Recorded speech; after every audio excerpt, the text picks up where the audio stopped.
이름으로 감사하며 기도했습니다. 아멘. 우리 하나님의 말씀을 보겠습니다. 하나님의 말씀은 창세기 6장 1절부터 9절까지의 말씀입니다. 오늘 제목은 하나님의 크신 은혜를 입는 성도가 되어라 라는 말씀으로 말씀을 나누려고 합니다. 하나님의 크신 은혜를 입는 성도. 우리 창세기 6장 1절부터 9절까지 제가 한 절 여러분들 읽게 읽겠습니다. 사람이 땅에 번성하기 시작할 때에 그들에게서 딸들이 나니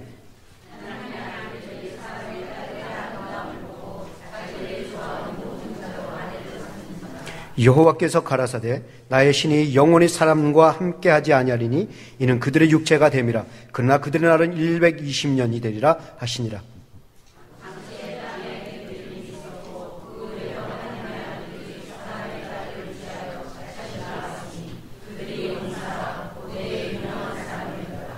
여호와께서 사람의 죄악이 세상의 관영함과 그 마음의 생각의 모든 계획이 항상 악할 뿐임을 보시고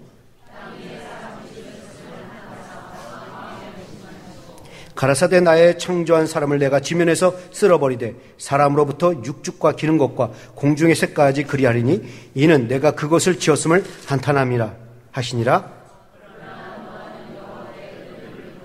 다 같이 하죠. 시작. 노아의 사적은 이러하니라.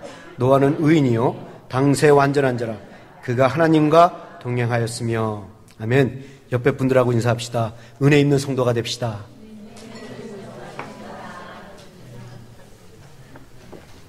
한 번 더 크게 은혜 받읍시다. 어떤 사람이 환한 가로등 밑에서 무엇인가를 열심히 찾고 있었습니다. 그래서 지나가던 사람이 안절부절하며 뭔가를 애타게 찾고 있는 그 사람의 모습을 보고 안타까워서 이렇게 물었습니다. 여보시오, 무엇을 잃어버렸습니까? 도대체 무엇을 잃어버렸기에 그렇게 안절부절하면서 찾고 있습니까? 예, 돈을 잃어버렸습니다. 그것도 10,000불이나 되는 돈을 잃어버렸습니다. 어떻게 하면 좋겠습니까? 그러자 지나가던 행인이 같은 안타까운 심정으로 저도 찾아드리겠습니다 하고 같이 돈을 찾기 시작했습니다. 그러면서 이 지나가던 행인이 이렇게 말했습니다. 어디쯤에서 돈을 잃어버렸습니까? 이 근방입니까? 라고 물었습니다. 그러자 돈을 잃어버린 사람이 이렇게 말합니다. 아니요, 돈은 여기서 잃어버리지 않고 저곳에서 잃어버렸습니다. 그 말을 들은 사람, 이 행인이 이상하게 여기서 그러면 돈을 저쪽에서 찾아야죠. 왜 여기서 찾습니까? 라고 물었습니다. 그러자 돈을 잃어버린 사람이 이렇게 말합니다. 그래도 여기가 밝잖아요. 여기는 가로등이 있지만 저쪽은 가로등이 없습니다. 여기가 가로등이 있기 때문에 저는 여기서 돈을 찾는 것입니다. 여러분, 이야기를 듣는 순간에 여러분의 머릿속에는 어떠한 단어가 떠오릅니까? 바보, 멍청이, 어리석은 자, 이런 단어가 떠오르지 않습니까? 아무리 이곳이 밝다고 해서, 아무리 이곳이 가로등이 있다고 해서 돈을 잃어버린 곳에서 찾아야지 어떻게 없는 곳에 찾나? 저거 바보 아니야? 이런 생각 떠오르지 않습니까? 한번 그렇다고 한다면 이것을 한번 우리의 영적 삶에 한번 적용해 보자라는 것입니다. 이곳에 있으면 구원함을 얻고 저곳에 있으면 멸망을 얻는다. 이쪽은 생명으로 가는 길이고 저쪽으로 가면 죽음으로 가는 길이다. 이곳에 있어야 은혜가 있어지고 저곳에 있으면 형벌이 주어진다. 이곳에 서 있어야 평강이 주어지고 영원한 안식을 누릴 수 있지만 저곳에 되면 영원한 고통을 누리고 있다. 그럼 여러분들은 어느 곳에 서 있어야 합니까? 이곳에 있어야 구원함을 얻고 영생을 누릴 수가 있고 하나님의 자녀가 되는 특권을 누릴 수가 있고 영원한 평강을 누릴 수가 있다고 하는데 그래도 저것이 재밌고 저곳에 있어야 더 편안하고 저속에 있어야 삶이 더 편안하고 저곳에 있어야 더 흥겹고 많은 사람들이 저곳을 선언한다고 해서 저곳으로 간다면 그것이 바로 어리석은 삶이요 어리석은 사람이라는 것입니다. 1842년에 아주 흥미로운 역사적인 사건이 있었습니다. 펜실베니아주에서 많은 의학자들과 의사들이 모여서 열띤 토론을 가졌습니다. 그 토론의 주제가 뭐였냐면 뜨거운 물에서 목욕하면 안 된다는 것이었습니다. 왜 뜨거운 물에서 목욕하면 안 되는가? 뜨거운 물에서 목욕을 하면 루마티스나 관절염, 폐렴을 일으킬 수 있다고 하기 때문에 안 된다는 것이었습니다. 근데 그 이론을 많은 사람들이 받아들이게 됐어요. 그래서 한동안은 뜨거운 물에서 목욕을 하지 않았습니다. 그래서 아이를 낳은 산모들도 뜨거운 물에서 목욕하지 않았어요. 그런데 이 이론은 수년 후에 뒤집어졌습니다. 그러니까 다수가 틀렸다는 말이죠. 그런가 하면 1903년에 또한 희한한 아주 획기적인 사건이 있었죠. 라이트 형제가 기계는 하늘을 나를 수 있다라는 말을 했습니다. 그리고 믿었어요. 그런데 많은 사람들은 그 말은 헛된 말이다, 그건 소설이다 라고 믿지 않았습니다. 그런데 많은 사람들이 그 말을 믿지 않고 반대한 것과는 달리 이 라이트 형제의 말대로 그대로 되었습니다. 여러분, 오늘날 하늘을 보십시오. 얼마나 수많은 비행기들이 하늘을 나르고 있습니까? 또 얼마나 거대하고 큰 비행기들이 하늘을 나르고 있습니까? 또 어떤 비행기는 빠르게 나르고 있습니까? 오늘날 만약에 사람들이 비행기는 하늘을 나를 수가 없다라고 말한다면 오히려 정신 나갔다라고 얘기할 거예요. 세상은 몰라도 너무 모른다고 얘기할 겁니다. 그러니까 무슨 말인가 하면 다수가 저 길이 좋다고 해도 하나님이 아니다, 이 길이 좋다 하면 우리는 이 길에 서 있어야 하고, 많은 사람들이 저것을 선호하고 좋아한다 할지라도 하나님이 이곳을 원한다면 우리는 이곳에 서 있어야 하고, 많은 사람이 저곳을 가야 삶이 편하다고 말할지라도 하나님이 여기 있어야 영원한 생명이 주어지고 네 영원히 안식을 누릴 수 있다고 한다면 우리는 이곳에 있어야 한다는 것입니다. 세상 사람들은 죽음 후에 아무것도 없다, 그러니 이 세상에서 잘 살아야 되고 이 세상에서 잘 누려야 한다고 말할지라도 하나님이 아니다, 이 세상 끝나고 다른 세상이 있으니 준비해라, 그래야 너희들이 영원한 안식을 누릴 수 있다라고 말씀하셨으면 여러분들은 그 삶을 준비해야 한다라는 것입니다. 많은 사람들이 무엇을 말하든 무엇을 생각하며 살든 여러분들이 하나님 말씀 한쪽에 서 있어서 살아야 그것이 지혜로운 삶이요, 현명한 삶이요, 은혜를 더 입는 삶이라는 것입니다. 그러므로 오늘 2부 예배에 나오신 여러분 모두는 세상 사람들이 뭐라고 말하든, 세상 사람들이 무엇을 생각하든, 세상 사람들이 무엇을 하든 무엇을 바라보고 살든 여러분들은 하나님의 말씀의 뜻을 구하고 하나님의 뜻에 따라 살아서 더 큰 은혜를 입는 성도가 될 수 있기를 주님의 이름으로 축원합니다. 자, 그러면 우리는 하나님의 크신 은혜를 입으려면 어떻게 하는가? 오늘 본문이 그 해답을 주고 있습니다. 오늘 본문을 보면 하나님의 크신 은혜를 입은 믿음의 위인이 나옵니다. 누굽니까? 노아입니다. 노아가 하나님으로부터 은혜를 입었다고 성경은 말을 해요. 근데 제가 보기에는 보통 은혜를 입은 정도가 아니라 아주 크신 은혜를 입었다는 것입니다. 그래서 저는 이 말씀을 가지고 저는 여러분들에게 하나님의 은혜를 입어야 한다는 것입니다. 하나님의 이 은혜를 입으면 더 큰 은혜를 입을 수가 있다는 것입니다. 자, 보세요. 왜 그래야 되는가? 노아는 수많은 사람들이 다 죄를 짓고 있는 가운데서도 노아는 참으로 구별된 삶을 살았습니다. 이것이 하나님의 은혜를 입은 자의 모습이라는 것입니다. 하나님의 은혜를 입어야 남들과는 다른 구별된 삶을 살 수가 있다는 것입니다. 두 번째, 왜 우리는 하나님의 은혜를 입어야 되는가? 노아는 다 죽어되는 그 상황 속에서도 노아는 살아났다는 것입니다. 다 죽을 수밖에 없는 그 상황에서 노아는 구원함을 받았습니다. 그렇기 때문에 이 하나님의 은혜를 입는 것은 대단히 중요합니다. 오늘 이 말씀을 좀 더 여러분들이 말씀을 통해서 구체적으로 살펴봐야 합니다. 우리는 왜 하나님의 은혜를 입어야 되는가? 하나님 입는 것이 얼마나 중요한가? 이것을 한번 말씀을 통해서 자세히 살펴보려고 합니다. 오늘 본문 말씀을 보면 노아가 살던 당시가 얼마나 악했는지 자세히 설명해 주고 있습니다. 성경은 그 시대를 이렇게 말합니다. 창세기 6장 5절 7절 말씀을 제가 다시 한번 읽겠습니다. 여호와께서 사람의 죄악이 세상의 관영함과 그 마음의 생각의 모든 계획이 항상 악할 뿐임을 보시고 땅 위에 사람 지으셨음을 한탄하사 마음에 근심하시고 가라사대 나의 창조한 사람을 내가 지면에서 쓸어버리리라. 사람으로부터 육축과 기는 것과 공중의 새까지 그러하리니 이는 내가 그것을 지었음을 한탄함이라 하시니라. 그러나 노아는 여호와께 은혜를 입었더라. 여러분, 이 시대가 어떠한 시대였다고 성경은 말합니까? 몇 사람만 죄를 짓고 산 시대가 아니라, 몇 지역 사람들만 죄를 짓고 산 것이 아니라 온 세상 사람들이 다 죄를 지어서 온 세상에 죄가 넘쳐났다는 것입니다. 사람들의 생각이 악하고, 사람들의 말이 악하고, 사람들의 계획이 악하고, 사람들의 행동이 악할 뿐이라는 것입니다. 그래서 결국 들여다봤더니 세상에 모두 다 악해서 죄가 가득하고 관영했다라는 거예요. 그래서 하나님은 물로 온 세상을 심판해서 온 세상을 지면에서 쓸어버려 모든 백성들을 죽이겠다고 결단하십니다. 그런데 노아만은 살려두겠다는 것입니다. 여러분, 이게 보통 은혜입니까? 하나님의 은혜를 입었다고 하는데 이게 보통 은혜입니까? 다 죽어야 되는 그 상황에서, 다 죽을 수밖에 없는 그 상황에서 노아만은 살려두겠다는 것입니다. 이것은 노아에게 있어서는 가장 큰 은혜요, 위대한 은혜요, 값진 은혜라는 것입니다. 이 은혜를 받기를 여러분 축원합니다. 자, 그러면 우리가 이 은혜를 받으려면 먼저 그 당시의 시대적 배경을 알아야 돼요. 왜 그 시대는 그렇게 악했을까?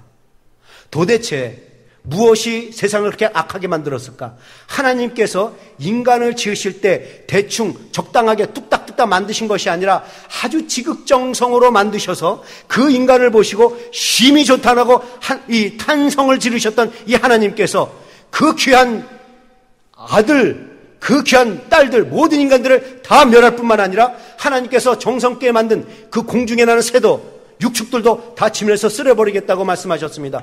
도대체 얼마나 인간의 악했기에, 도대체 무엇이 인간을 그렇게 악하게 만들었기에, 세상을 악하게 만들었기에 그렇게 했냐라는 것입니다. 오늘 본문이 그 이유를 아주 명확하게 말해주고 있습니다. 그 이유가 뭐냐? 우리 한번 같이 한번 읽어보죠. 창세기 6장 1절부터 2절까지 말씀을 같이 읽겠습니다. 시작.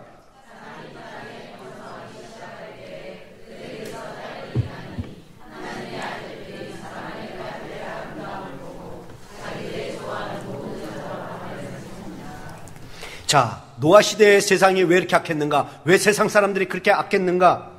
성경 그 이유를 이렇게 말합니다. 하나님의 아들들이 사람의 딸들의 아름다움을 보고 좋아서 결혼했기 때문이라는 것입니다. 그러면 여기서 말하는 하나님의 아들은 누구고 사람의 딸들은 누구를 가리켜하는 말인가? 성경은 여기에 대해서 정확한 언급을 하지 않고 있습니다. 그래서 많은 이론들이 나오고 의견들이 나오는데 어떤 학자가 이렇게 말했습니다. 하나님의 아들들이란 천사를 말하고 사람의 딸들이란 인간을 말하는 것이다. 그래서 천사와 이 인간이 만나서 결혼해서 나온 것이 네피림이다라는 얘기를 합니다. 바른 해석일까요? 틀립니다. 이건 바른 해석이 아니에요. 왜 그렇습니까? 천사는 영적 존재입니다. 다시 말해서 만질 수 없는 존재란 말이죠. 그런 영적 존재가 인간과 만나서 육체적인 성관계를 가졌다. 있을 수가 없다라는 것입니다. 그러니까 바른 해석이 아니에요. 그러면 이들은 누구를 말하는 것인가? 여러분들이 성경을 앞뒤 전후를 자세히 보면 그 답은 쉽게 나옵니다. 여기서 하나님의 아들들이란 누구를 말하는 거냐? 하나님의 이름을 부르며 하나님을 예배하며 경건하게 산 셋의 후손들을 가리켜 말하는 것이고, 사람의 딸들이란 하나님을 일치감치 떠나서 하나님이 없는 무관한 삶을 산 이 가인의 후손들을 말하는 것입니다. 그러니까 성경이 무슨 말을 하려고 하는 것인가? 하나님의 이름을 부르며 하나님을 찬양하고 하나님을 예배하는 이 경건한 셋의 후손들이 하나님 없이 사는 이 세속적인 삶을 따라가고 정욕적인 삶을 따라가고 쾌락적인 삶을 따라가는 이 가인의 후손들의 그 아름다움을 보고 그들과 결혼하고 그들과 삶을 살아 그들의 삶에 동화되어 버렸다는 것입니다. 무슨 말인지 알겠습니까? 그렇게 하나님의 사람들이 육체적인 사람들과 결혼해서 삶을 통화해 보니까 누가 하나님의 사람들인지 누가 불신자든지 구분하는 세상이 안 된, 구분함이 없는 세상이 되어버렸다는 것입니다.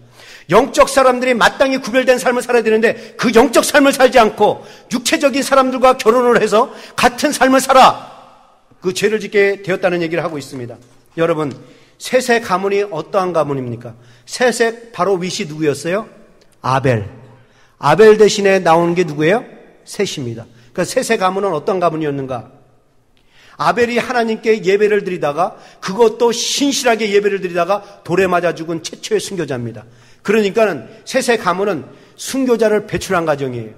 믿음의 가정이었단 말이죠. 셋도 하나님을 예배했고 셋의 아들 에노스를 낳고 나서는 그 온 가족들이 하나님의 이름을 부르짖는 가정이었습니다. 그리고 여러분들 셋의 가문을 보면 그 후손 중에 에녹이 있습니다. 에녹은 300년 동안 하나님과 동행을 했어요. 그리고 노아는 아유 그 삶이 의롭고 완전하다라고 얘기를 하고 있습니다. 그러니까 그 집안을 가리켜서 그 가문을 가리켜서 뭐라고 얘기하느냐? 하나님의 아들들이라는 것입니다. 반면에 가인의 후손은 어떤 가정이었는가? 일찌감치 가인부터 하나님을 떠나서 하나님 없는 삶을 삽니다. 이제는 하나님 필요 없고 나만을 위한 성을 만들어 놓고 그 성에다가 유목 문화를 세워놓고 농경 문화를 세워놓고 철기 문화를 세워놓고 거기에 의존하고 살았습니다. 여러분, 인간이 농경 문화를 발달시키고 유목 문화를 발달시키고 철기 문화를 발달시키는 건 잘못된 게 아니에요. 그런데 인간이 만약에 자기 성만을 쌓아놓고 거기서 자기만을 위한 농경 문화 쌓아놓고 유목 문화 쌓아놓고 철기 문화 쌓아놓고 그것만 의존하고 산다면 그것은 문제가 있다는 것입니다. 이것을 여러분들 좀 이해하기 쉽게 현대판으로 설명하면 이런 것입니다. 나는 하나님 없어도 공대를 나와서 내가 공학 박사를 받으면, 내가 하나님 없어도 음대를 나와서 내가 음악 박사학위를 받으면, 내가 하나님 없어도 의대를 나와서 의대학 박사학위를 받으면 나는 내 삶이 출세할 수 있고 내 삶을 형통하게 살 수 있고 성공하는 삶을 살 수 있다. 이런 생각을, 이런 가치관을 가지고 산 것이 바로 이 가인의 후손이었다는 것입니다. 나를 위해서만 생각하는 그것들. 근데 문제가 바로 이 셋의 후손들이 그런 가치관을 가지고 있는 이 가인의 후손의 생각을 담기 시작했다는 것입니다. 여러분, 지금 여기서 하나님의 아들들이 사람의 딸들의 아름다움을 보고 결혼했다. 지금 이 말씀 제가 했는데, 이 말씀을 이 셋의 가보와 이 가인의 가보를 보면 너무나도 흥미로운 사건을 발견하게 됩니다. 어떤 흥미로운 사건이냐면, 지금 아름다움을 얘기하고 딸을 얘기하고 아름다움을 얘기하는데, 셋의 이 가보를 보면, 계보를 보면 딸들의 이름이 나오질 않습니다.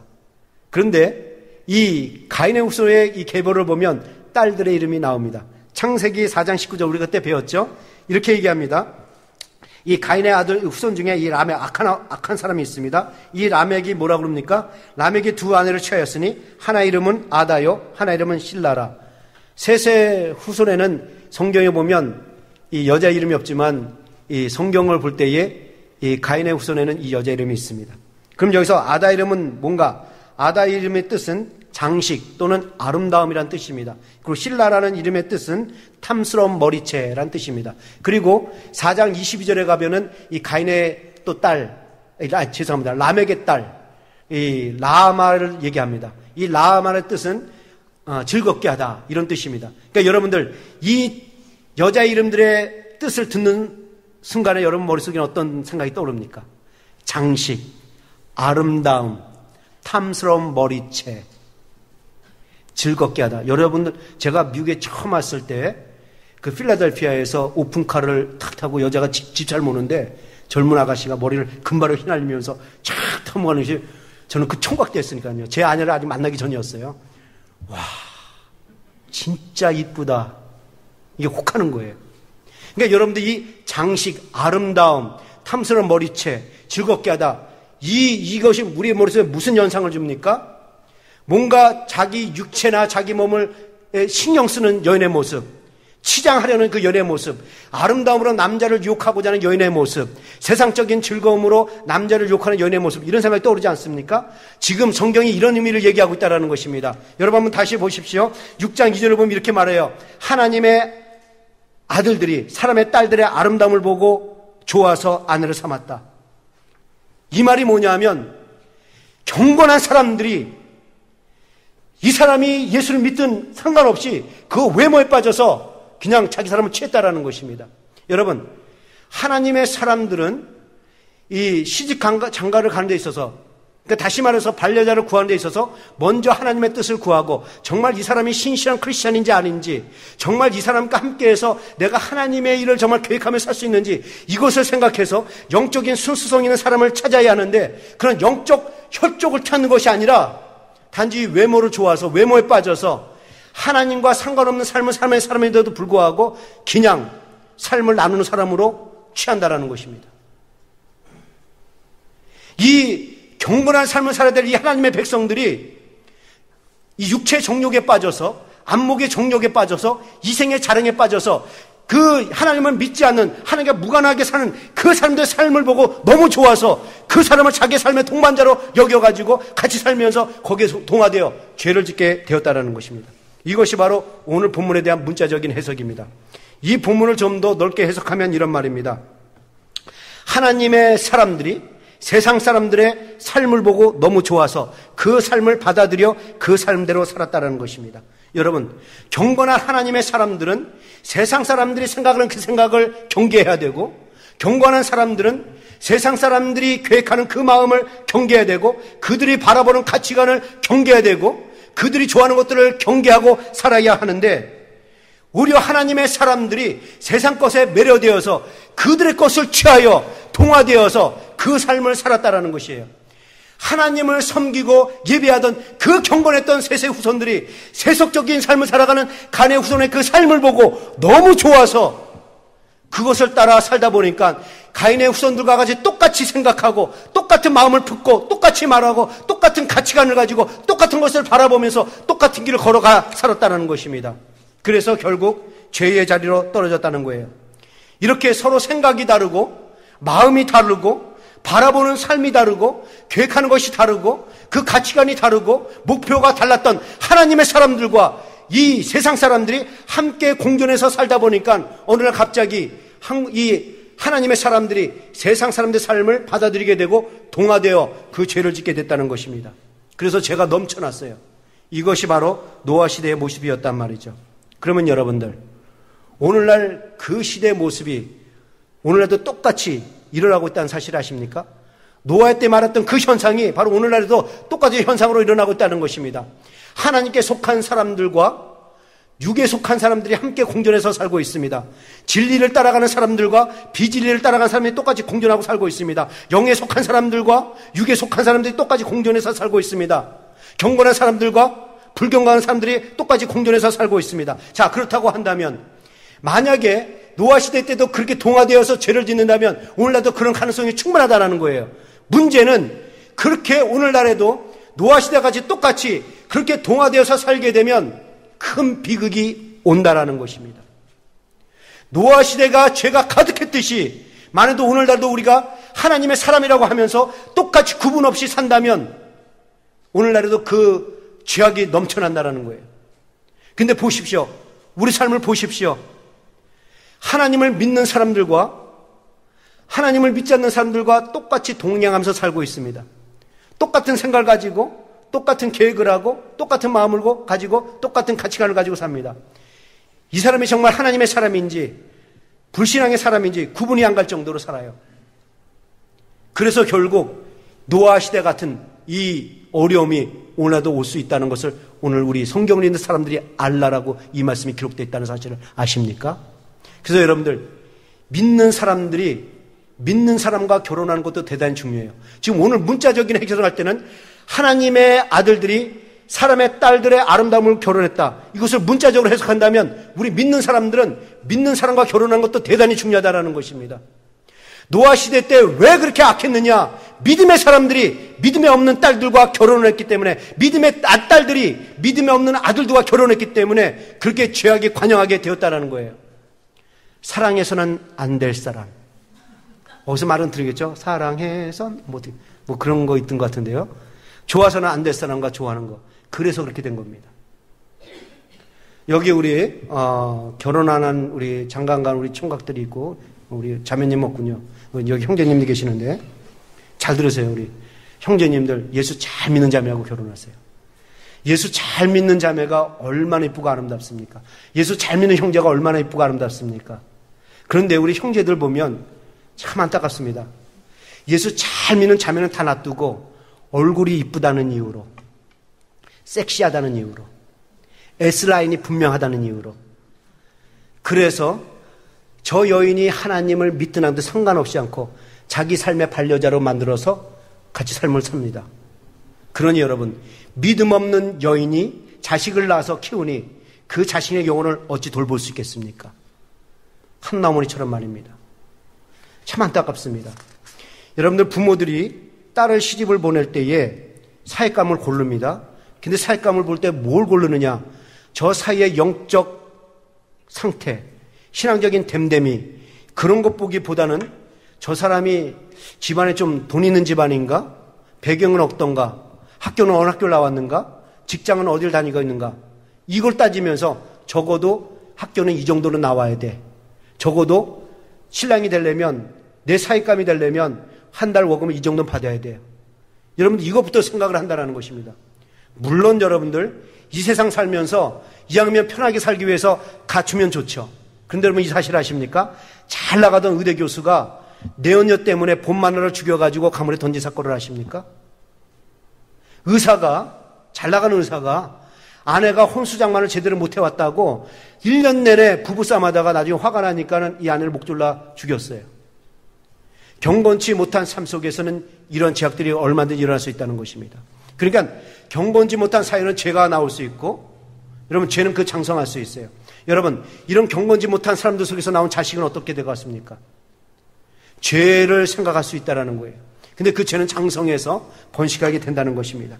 어떤 사람이 이런 말을 해요. 목사님, 이왕이면 믿지 않는 사람 만나가지고 결혼해서 좀 그 사람을 전도해서 변화시키면 되지 않겠습니까? 그러면 얼마나 좋습니까? 그렇게 말할 수 있다면 정말 좋죠. 근데 그게 쉽지 않다는 것입니다. 바깥에 나서 전도하고 헤어지는 것과는 차원이 달라요. 여러분들이 바깥에서 전도하고 헤어지는 것과 여러분들이 살면서 이꼴저꼴 다 보이면서 사는 것과는 다른 겁니다. 그나마 여러분들이 믿음에 있는 사람들은 조금 그래도 상처되지만 서로 붙잡아주고 격려해주고 성경적인 말로 하나님의 말씀을 위로해줍니다. 그런데 한 사람에도 예수 믿지 않는 사람이 있으면, 예수 믿는가 예수 믿지 않는 사람이 결혼하면 어떤 상황에서 벌어집니까? 싸움할 때마다 어쩜 예수 믿는 사람이 어떻게 저러냐? 야, 네가 예수 믿는다 하면서 어떻게 그 짓 하고 있냐? 이렇게 하면서 싸움이 벌어집니다. 심지어는 예수 믿지 않는 사람하고 결혼하게 되면 신앙생활에 얼마나 불편하고 걸림돌 된 줄 아십니까? 교회 나오는 것도 눈치 보이고 빨리 예배드리고 빨리 가야 되고 심지어는 헌금하는 것도 그렇고 11조도 그렇고 얼마나 걸림돌이 돼요. 그래서 하나님께서는 이 믿지 않는 사람과 결혼하기보다는 믿는 사람과 결혼하고 얘기합니다. 제가 한국에 있을 때 대학생활하면서 같이 한 교회에서 신앙했던 참 좋은 자매가 있었어요. 제가 마음에 들었다는 거 아닙니다. 오해하지 마세요. 참 좋은 자매였었어요. 참 참하게 신앙생활하고 열심히 신앙생활하는 자매가 있습니다. 근데 그 자매가 그렇게 교회도 열심히 나오고 봉사도 열심히 하고 좀 새벽기도니 이 철학기도니 열심히 했던 분인데 결혼 안 된데 보니까 남자가 교회를 안 다녀요.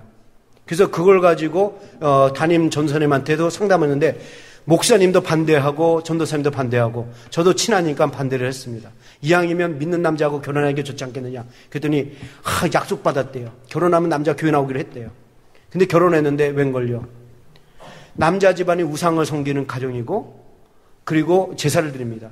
그러니까 여자가 신앙생활하는데 너무 어려움을 겪어요. 신앙생활 굉장히 방해가 됩니다. 어려움을 당해요.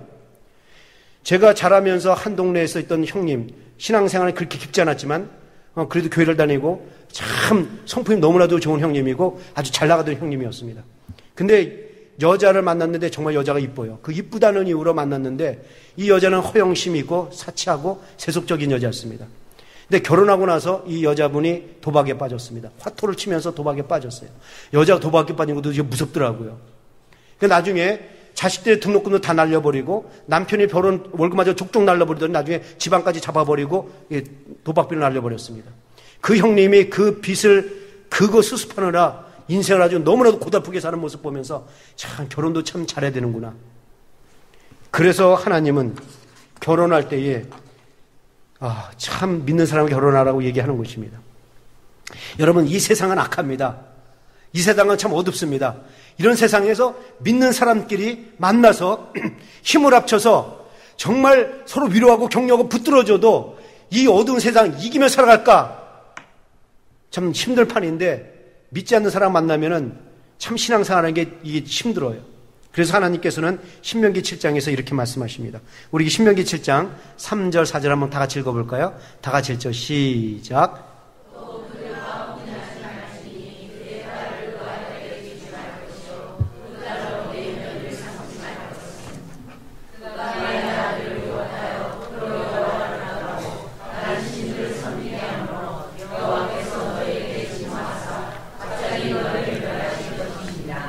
하나님께서 자기 백성들에게 이렇게 말씀하십니다.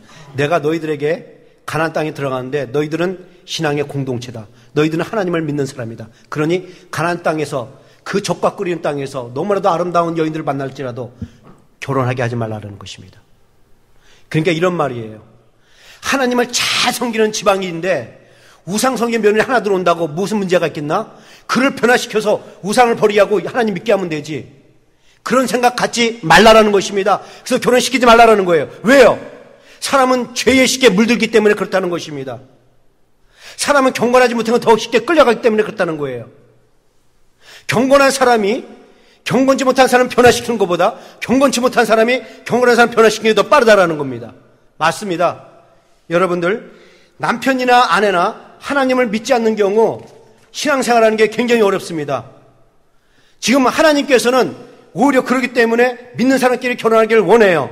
그래야 서로 힘을 합쳐서 그 영적 힘으로 이 어려운 세상을, 악한 세상을 더욱더 경건하게 살아갈 수 있도록, 더욱더 영적인 삶을 살아갈 수 있도록 서로 힘을 합쳐서 영적인 힘으로 주의를 할 수 있도록 하라고 하나님께서는 이 믿는 사람과 결혼하기를 원한다는 것입니다.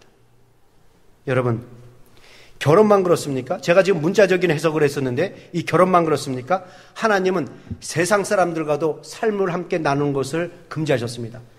그래서 성경이 이렇게 얘기해요. 하나님을 믿지 않는 사람, 경건치 못한 사람들과 몽해도 같이 하지 말라라고 얘기를 하고 있습니다. 왜요? 사람은 죄에 쉽게 동화되기 때문에, 사람은 경건치 못한 것에 쉽게 끌려가기 때문에 그렇습니다. 제가 여러분들 이해를 쉽게 하기 위해서 제가 설명을 드리겠습니다. 제가 할로피뇨 꽃을 참 좋아합니다. 아주 매운 것을 굉장히 좋아해요. 그래서 제 아내가 자주 할로피뇨 고추를 사다가 냉장고에 채워놓습니다. 근데 어느 날 보니까 이 고추가 얼어서 상했어요. 저는 잘 모르니까 그런가 보다 하고 이제 놔뒀는데 며칠 날 보니까 그 하나 얼은 끝난 것이 아니라 주위가 다 고추들이 다 얼어서 병들어 버렸습니다. 그러니까 하나의 고추가 얼어버리니까 다른 고추까지 다 상하게 만들어 놓았다는 것입니다. 여기 지금 여러분 물컵이 있습니다. 지금 이 물컵이 지금 맑은 물에서 제가 많이 마셨어요. 근데 이 물컵에 맑은 물이 많은데 여기다가 더러운 물 한 방울을 떨어뜨려 놓았다고 봅시다. 어떻게 될 것 같습니까? 더러운 물 한 방울 떨어뜨리면 이 물 속에, 이 컵 속에 맑은 물이 있다 할지라도 물을 금방 더럽혀 놓습니다. 그런데 여러분 보세요. 이 컵 속에 더러운 물 한 방울이 들어있다고 봅시다. 그리고 맑은 물을 부어 놓았다고 보세요. 어떻게 될 것 같습니까? 맑은 물을 부어 놓았지만 이 컵 속에 더러운 물 한 방울이 있기 때문에 그 물은 더러워집니다. 그 물을 맑게 할 수가 없어요. 여러분, 상자 속에 썩은 과일 하나만 있어도 그 썩은 과일 하나가 상자 속에 있는 다른 싱싱한 과일을 다 썩어놓게 만들어 놓습니다. 상하게 만들어요. 그런데 여러분, 상자 속에 있는 그 싱싱한 과일, 그 많은 과일들이 썩은 과일 하나는 회복시켜 놓지 못합니다. 여러분, 전염병 환자가 한 명만 있어도 그 주를 전염시켜 놓습니다. 그런데 건강한 사람 여러 명이 환자 한 명 주위를 둘러싸여 있다고 해서 환자를 회복시켜 놓지는 못합니다. 그러니까 무슨 말인가? 악이 선보다 큰 힘을 더 발휘하고 이 악한 힘이 이 선한 힘보다 파괴력이 더 크다라는 것입니다. 선한 사람이 악한 사람의 마음을 정화시키기보다 악한 사람이 선한 사람의 마음을 타락시키는 것이 더 훨씬 빠르고 쉽다라는 거예요. 이해가 하시겠습니까? 여러분들이 가정에서 조금이라도 농사를 지어봤으면 이 사실 금방 합니다. 이상하게도 농작물은 물을 주고 비료를 주고 정성을 다해서 키워도 잘 자라고 열매 맺는 게 쉽지 않습니다. 그런데 잡초는 이상하게도 물을 주지 않고 돌보지도 않는데 얼마나 잘 자라는지 몰라요. 뽑아도 돋는 것이 잡초입니다. 그래서 잡초는 그대로 놔두면 온 밭을 덮어버려요. 이게 죄가 이렇다는 것입니다. 죄는 가만 놔두면 저절로 자라나서 번진다는 것입니다. 여러분, 왜 하나님께서 기도에 힘쓰라, 말씀 묵상에 힘쓰라, 모이기에 힘쓰라, 왜 그런지 아십니까? 가만히 있으면 난 저절로 경건한 삶으로 가는 것이 아니라, 가만히 있으면 나는 기도의 자리로 나가는 것이 아니라, 가만히 있으면 나는 정말 나가서 찬양하는 것이 아니라, 가만히 있으면 나도 모르게 점점 경건지 못한 삶으로 빠져나가고 있다는 것입니다. 이게 인간이기 때문에 하나님은 힘쓰라고 얘기하는 거예요. 하나님은 결혼도 그렇고 이 생각이 다른 사람과는 멍이를 같이 매지 말라라는 것입니다. 여러분, 오늘 이 말씀 잘 들어보세요. 요즘 한창 선거를 했습니다. 시장 선거를 이제 뽑혔을 거예요. 그것을 보았는데요. 시장을 뽑든 대통령을 뽑든 선거에서 흔히 볼 수 있는 것이 뭡니까? 여러 가지 있겠지만 흔히 보는 것이 험담, 악성 루머, 비방, 인신공격 이런 거 아닙니까? 모 후보의 자식들이 군대를 가지 않았다더라. 모 후보의 부모는 친일파였다더라. 모 후보는 친인척이 다 해먹었다더라. 모 후보는 숨겨둔 여자와 남자가 있다더라. 아이들이 있다더라. 여러분, 이것이 거짓말이든 사실 무근이든 이것이 얼마나 표심에 악영향을 미치는 줄 아십니까? 왜 그렇습니까? 사람은 긍정적인 말보다 부정적인 말에 더 귀를 쏠리고 그걸 믿고 따라가기 때문에 그렇습니다. 그래서 하나님께서는 경건에 힘쓰라는 거예요. 멍에를 맺지 말라는 것입니다. 그래서 너희는 경건하지 못한 사람과는 멍에 매지 말라고 말씀하셨어요. 제 말이 아닙니다. 우리 한번 고린도후서 6장 14절에서 16절 한번 같이 읽어볼까요? 다 같이 시작. 너희는 믿지 않는 자와 멍에를 같이 하지 말라. 의와 불법이 어찌 함께하며 빛과 어둠이 어찌 함께 사귀며 그리스도와 벨리알이 어찌 조화되며 믿는 자와 믿지 않는 자가 어찌 상관하며 하나님의 성전과 우상이 어찌 일치가 되리요. 여러분, 여기서 중요한 말씀을 하십니다. 믿지 않는 자와 멍에를 같이 하지 말라. 이 말에 대해서 많은 믿는 이 사람들이 오해를 또 해요. 아니, 믿지 않는 자와 멍에를 하지 말라, 같이 하지 말라. 이 말이 무슨 말이냐? 그러면 교회 다니는 사람하고는, 교회 다니지 않는 사람하고는 말도 섞지 말고 사귀지도 말고 교제도 나누지 말라는 말인가? 여러분, 그런 말이 아닙니다. 오해하지 마세요. 믿지 않는 사람들과 멍에를 하지 말라는 말은 그 믿지 않는 사람들의 생각, 그들의 행동, 그들의 가지고 있는 그 습성을 담지 말라라는 것입니다. 그들이 가는 길을 따라가지 말라라는 거예요. 그들이 바라보는 것을 바라보지 말라라는 것입니다. 그들이 행하지 않은 것을 행하지 말라라는 것입니다.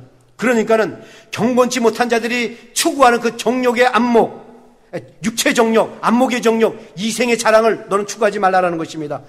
세상 사람들이 생각하는 그 생각을 하지 말고 세상 사람들이 바라보는 그 가치관을 바라보고 살지 말라라는 거예요. 세상 사람들이 이루려고 하는 목적을 너도 그 목적을 삼고 이루려면서 살려는 그 인생을 살지 말라라고 얘기하고 있습니다. 예수님이 지금 이 멍에를 매지 말라고 말씀하셨을 때에 백성들이 듣는 순간 금방 이해를 했어요. 왠지 아십니까? 이스라엘 백성들도 농사를 지면서 이 멍에라는 단어를 너무나도 잘 알기 때문에 그렇습니다. 이스라엘 백성들은 농사를 지을 때 두 소를 나란히 세워놓고 밭을 갈게 합니다.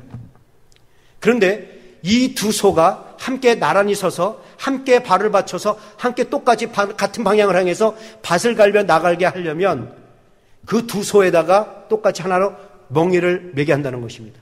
여러분들 그 그림 보면 아시죠? 한 멍에다가 두 소를 이렇게 매고 가게 합니다. 그래서 이 두 소가 한 바에 멍에를 매게 되면 어쩔 수 없이 이제 소는 똑같이 나란히 서서 똑같이 발을 맞춰서 똑같은 방향으로 똑같이 밭을 가며 나아가게 되어 있습니다. 그래서 한 소가 쉬고 싶어도 쉬지 못해요. 한 소가 쉬려면 다른 한 소도 쉬어야 되고 한 소가 나가려면 다른 한 소도 나가야 돼요. 무슨 말인지 아시겠습니까? 한 멍에를 매면 같은 길을 갈 수밖에 없다라는 것입니다. 그래서 하나님께서 멍에를 같이 매지 말라. 이 말은 뭐냐면 너가 그 경건지 못한 사람들과 같은 생각을 갖지 말고 같은 마음을 갖지 말고 같은 가치관을 갖지 말고 같은 목적을 가지 말고 살라라는 것입니다. 여러분, 제가 지난주에도 동행에 대해서 얘기할 때 하나님의 동행은 산속에 숨어서 혼자서 격리되어 사는 게 하나님의 동행이 아니라는 것입니다. 똑같이 세상 사람들과 어울려 살지만 그들과는 다르게 사는 게 이게 동행이라고 얘기했어요. 여러분들이 하나님과 명예를 맺지 않는 게 뭐냐? 똑같이 세상 사람들과 어울려서 같이 살지만은 그들의 생각과는 달라야 한다는 것입니다. 그들의 마음과는 달라야 한다는 거예요. 그들이 죄를 짓더라도 우리는 죄를 짓지 말아야 되고 그들이 혈기를 부리더라도 우리는 혈기를 부리지 말고 그들이 나를 미워하거나 웃으며 대하는 게 이게 바로 하나님이 원하는 삶이라는 것입니다. 좀 다른 삶을 살라라는 거예요. 그래야 여러분들 역시 예수 믿는 사람은 달라. 이런 소리 듣는 거 아니겠습니까? 지금 하나님께서는 이 말씀을 하십니다. 하나님은 같은 자, 이렇게 생각이 다른 자와 경건한 자가 경건이 못한 자가 멍에를 매지 말라는 거예요. 맺을 수가 없다는 것입니다. 그래서 어떤 분이 이러한 조크를 했어요.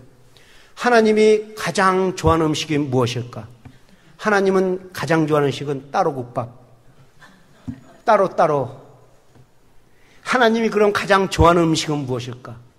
비빔밥. 섞어찌개. 여러분 지금 이 말이 무슨 말이에요? 하나님은 하나님께 속한 사람이 육에 속한 사람에게 섞이기를 원치 않는다는 것입니다. 진리가 비진리를 따라가는 것을 원치 않는다는 것입니다. 경건이 비경건을 따라가는 것을 원치 않는다는 거예요. 영적인 사람이 육적인 것에 따라가는 것을 원치 않는다는 것입니다. 그래서 여러분들 성경 말씀 보세요. 레위기 19장 19절. 내 밭에 두 종자를 섞어 뿌리지 말며 두 재료로 직조한 옷을 입지 말라. 신명기 22장 9절.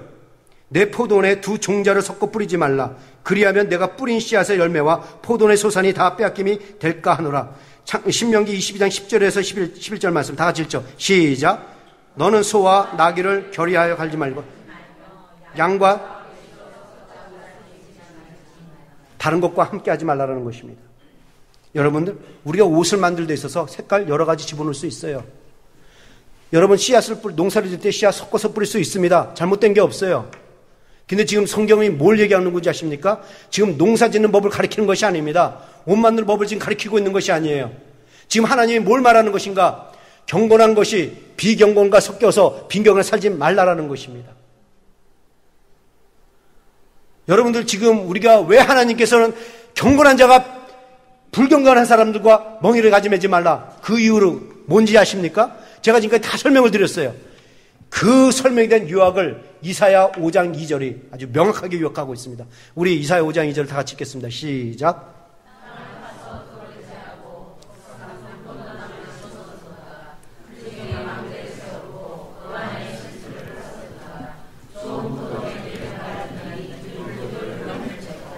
여러분, 지금 이 말씀이 뭐냐면 하나님께서 포도원을 갈고 포도원에다가 극상품 포도나무를 심어 놓았습니다. 그러니까 하나님께서 극상품 포도나무를 심어 놓았으니까 좋은 포도가 나오겠다. 아주 극상품, 최고의 품질의 포도가 열리겠다라고 여겼는데 들포도가 나왔다는 것입니다. 그래서 3절부터 얘기하는 게 뭐냐? 내가 극상품 포도나무를 심었는데 어찌하여 들포도가 나왔느냐? 이 말이 무슨 말인지 아십니까? 어찌하여 내 순수한 극상품의 자녀들이 어떻게 경건치 못한 사람이 되었느냐? 그 이유가 뭐냐? 그 극상품의 순수성을 보존하지 못했기 때문이라는 것입니다. 불순물이 섞였기 때문에 그렇다라는 거예요. 그래서 두 종자를 심지 말라라는 것입니다. 이 말이 오늘 우리에게 주신 말씀이 뭐냐? 우리가 이 땅에서 하나님의 백성으로 살아가려면 구별된 삶을 살아야 한다는 것입니다. 자, 그런데 노아 시대 때 경건한 사람들이 그렇게 살지 못했어요.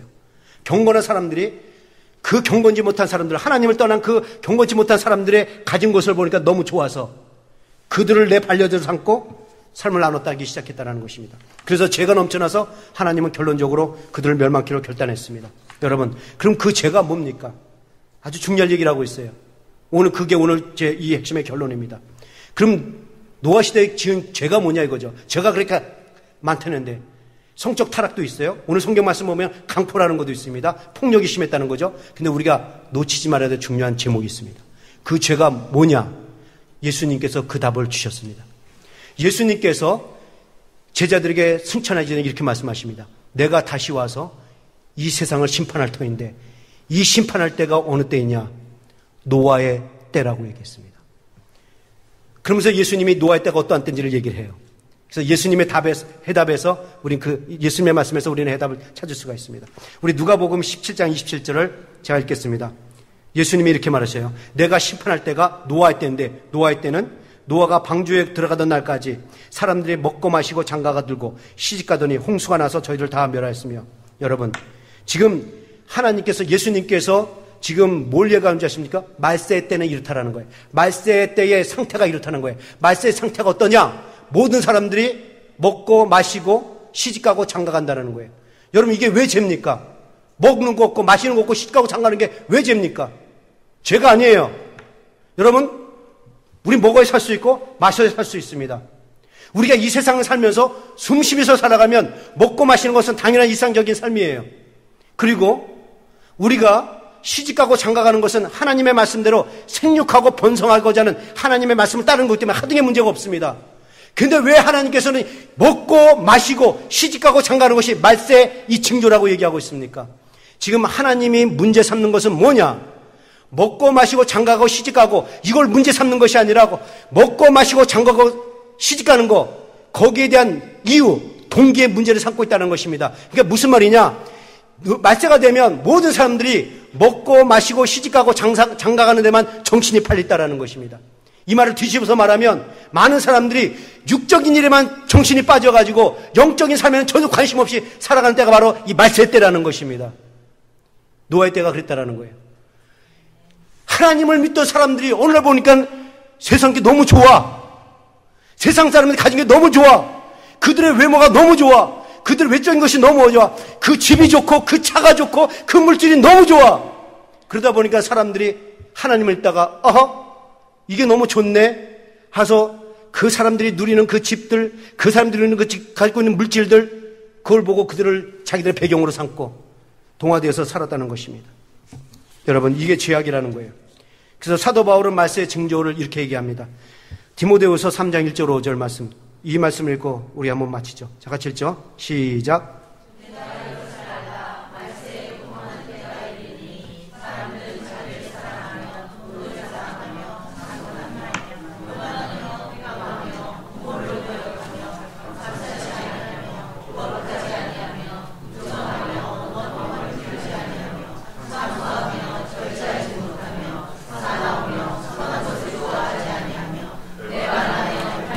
조급하며 자고하며 쾌락을 사랑하기를 하나님 사랑하기보다 더하며 경건의 모양은 있으나 경건의 능력은 부인한 자니 이 같은 자에게서 내가 돌아서라. 여러분, 중요한 말씀입니다. 여러분, 세상 사람들이 어떤 삶이냐?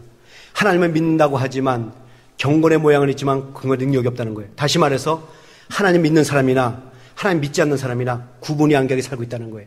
그러니 너는 거기서 돌아서라는 것입니다. 결론입니다. 여러분, 돌아서려면 어떻게 되는지 아십니까? 하나님의 은혜를 입은 자만이 돌아설 수 있습니다. 하나님의 은혜 속에 있는 자만이 돌아설 수 있습니다. 하나님의 은혜를 아는 자만이 돌아설 수 있어요. 보세요.